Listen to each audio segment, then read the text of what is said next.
With inflation going a little bit crazy, things might be feeling a little bit tight in your budget, and you might be thinking, how could I make some more money? In this video, I'm sharing 4 strategies that can help you make money.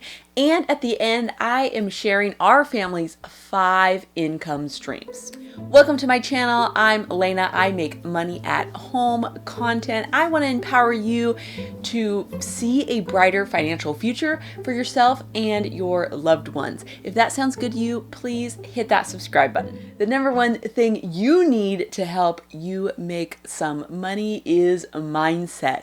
What can I do? What opportunities would work for me? If we get stuck in this negative, I can't do it, I can't find a job, there's no jobs out there. If you get stuck in that mindset, it's not going to happen, and it's going to be such an uphill battle getting to your destination of making some more money, because you've already decided that it's not going to happen, and then your brain doesn't want to work for you anymore because you told it to stop working, because you're like, it's an impossibility. But if you decide, I can do this, I can figure this out, then your brain will try to make that a reality. How can I?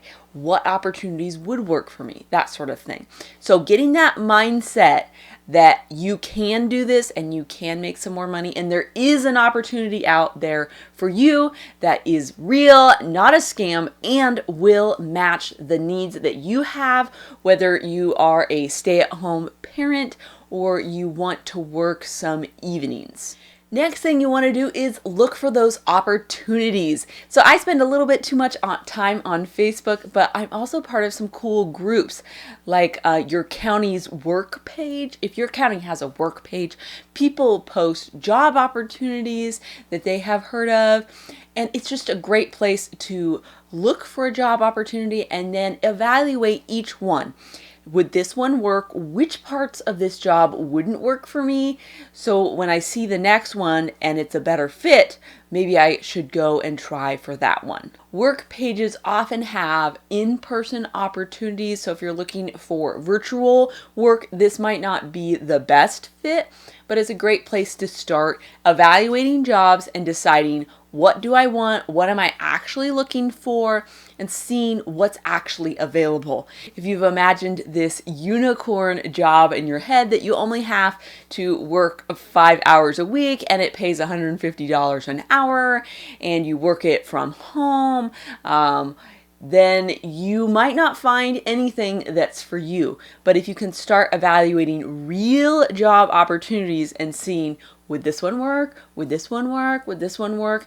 And then figuring out which ones wouldn't and which ones would, you are going to get closer to that job that you need. Some interesting fields you might consider if you're looking for more online work could be a virtual assistant or a medical biller.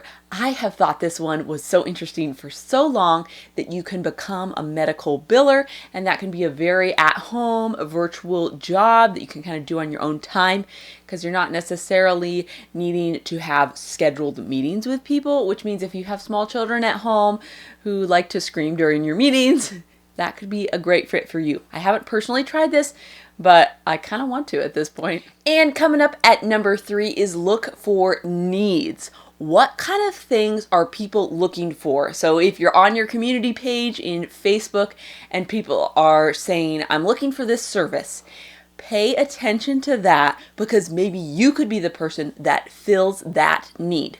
And maybe some of these needs would require some amount of certification or training. But if you are looking and you're like, oh, everybody is looking for a good, honest plumber in my town, maybe I could become a plumber and I would have so much business and it would be really lucrative, and that's something that I could do. It would be so useful to them and it would fill the money need that you have. Another field I see growing a lot is video editing. So there's a lot of people on YouTube these days and no one wants to do their own editing. Editing is pretty much my least favorite part of YouTube. So you could be the person that is editing YouTube videos. Do you have some editing software? Do you have an editing knack? you could post your job on Fiverr and you could offer to edit people's YouTube videos. And I see that as a huge growing need. Another need that I also see is childcare during the summer for working parents. So could you run some sort of summer camp? Could you be part of that solution?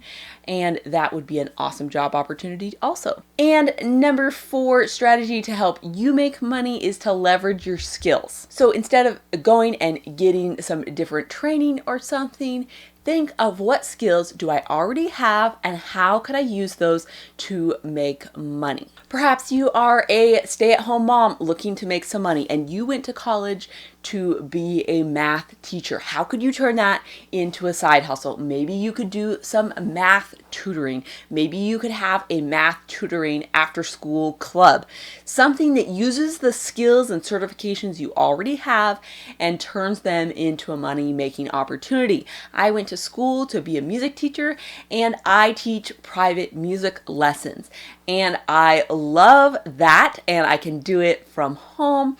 But I also can make money doing that, which is an extra bonus. Maybe you worked construction with your dad growing up and you have all those handyman skills, and then you could use those to take on small handyman jobs or repairs, or maybe someone needs a doghouse built, or maybe you could build chicken coops and sell those to people. Use the skills you have to make you money. And now to our 5 streams of income. So I know there's like earned income and passive income, and I was like, what kind of income do we have? And none of our income is passive. We have some income that is slightly more passive, but most of our income is quite active. But it is nice to have that many streams of income. So if something happened to one of our streams of income, we could make up that difference with a different stream of income. So I'm going to list our streams of income with the ones that make the most going down to the ones that make the least. So first off, my husband has a W-2 job. He is an auto technician. He fixes cars, and this accounts for about 75% of our total income. So next up is my music studio income. I teach private lessons to approximately 25 students each week. And I absolutely adore this, and I don't think I'll ever give this up. Next up is our Airbnb. We are house hacking with an Airbnb, so we are covering most or all of our living expenses with our Airbnb, which is a suite that is inside of our house. I've got a whole Airbnb playlist if you want to dive deeper into what that is like. Next up is our long-term rental. We bought our first house and we fixed it all up and did lots of work on it. And then when we moved to this house, we kept our old house and we turned it into a long-term rental. This is not totally passive. This requires a lot of intense work, probably once a year, and we do all the labor ourselves mostly. We just finished up a very intense weekend where my husband replaced all the flooring in the living room. I painted a bunch of bedrooms. We replaced all sorts of things. We redid the yard. We did yard work, all the things. We were working all weekend. And so that intense period of work, probably that's like 15 days a year total during the turnover. And then of course the bookkeeping and such throughout the year. So the long-term rental for us is not passive at all, but most of the year it's much more passive than what just happened. And it feels really good to be able to provide a clean, safe place for people to live. And we changed out all those locks and we fixed all the lighting up and all the things. So it's just really nice and it's really clean. And that just feels really good that we can do that. Our 5th and last stream of income, which is brand new, is YouTube. So I just got monetized on YouTube and that has been so exciting. And, you know, of course, it's a very slow start. So, you know, you get $1 one day and $1.20 the next day. But this is a very exciting new stream of income, and no, it's not making a dent on any of our bills, but it's exciting to get that going. Please support this video by dropping a comment down below, hitting that like button, and subscribing for more. Thanks so much for watching. Hope to see you in the next one. Bye for now.